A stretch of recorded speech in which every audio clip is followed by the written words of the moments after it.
Parashat Trouma.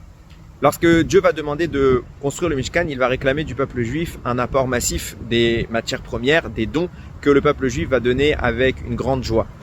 Parmi tous les éléments qui vont permettre la conception du Mishkan, certains éléments vont être apportés par Dieu lui-même.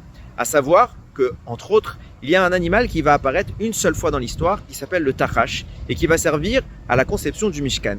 Cet animal présente des particularités extraordinaires. Nos sages précisent qu'il a 6 couleurs merveilleuses dont il est particulièrement fier.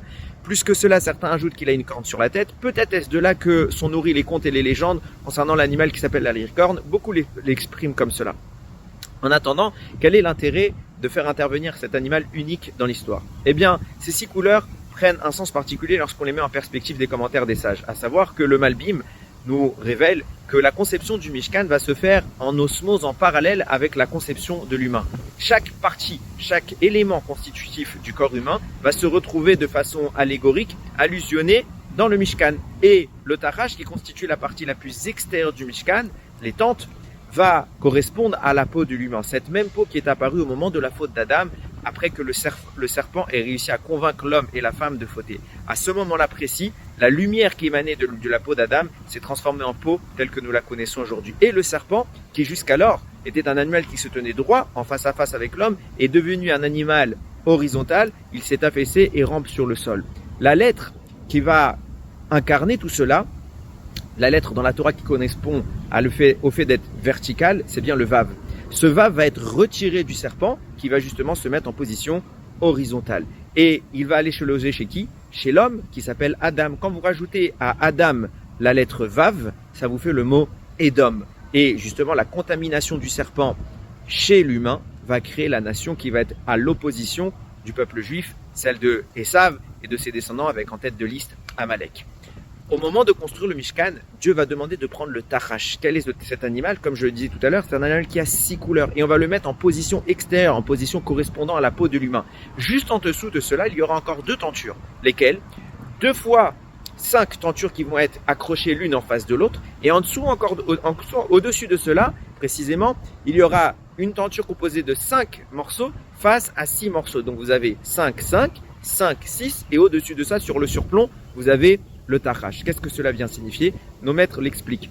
La première dimension, les 5-5, viennent représenter les 5 commandements qui étaient disposés sur les 2 tables de la loi pour un total de 10 commandements. À savoir le premier jet, la première évocation de la Torah au peuple juif. Au-dessus de cela va se greffer une autre dimension.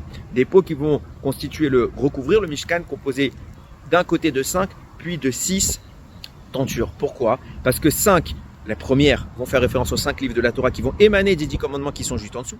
Et en face de cela, il y aura 6 livres de Mishnah, les Shisha Sidrei Mishnah, qui correspondront à la Torah orale. La combinaison des 10 commandements, encadrée par l'étude de la Torah, des 5 livres de la Torah, face auxquels nous corroborons l'idée des 6 explications orales, les 6 livres de la Mishnah, Shisha Sidrei Mishnah, va permettre quelque part de renverser la donne. La malédiction qui s'est apposée sur Adam, cette faute qui a été celle du serpent, va quelque part être annulée, distillée et permettre d'être transformée en un élément positif. La peau de l'homme qui justement était jusqu'alors négative, par ce Vav, par cette valeur de 6 qui s'est extirpée du serpent pour s'incorporer chez l'homme pour faire le mot Edom, va être annulée et le Tachash et ses 6 couleurs qui expriment toute la joie dont il est composé, dont il dispose, vont quelque part témoigner que la conception du Mishkan, la construction de cet événement de cet élément dans lequel Dieu va résider, vient annuler la faute d'Adam Arishon.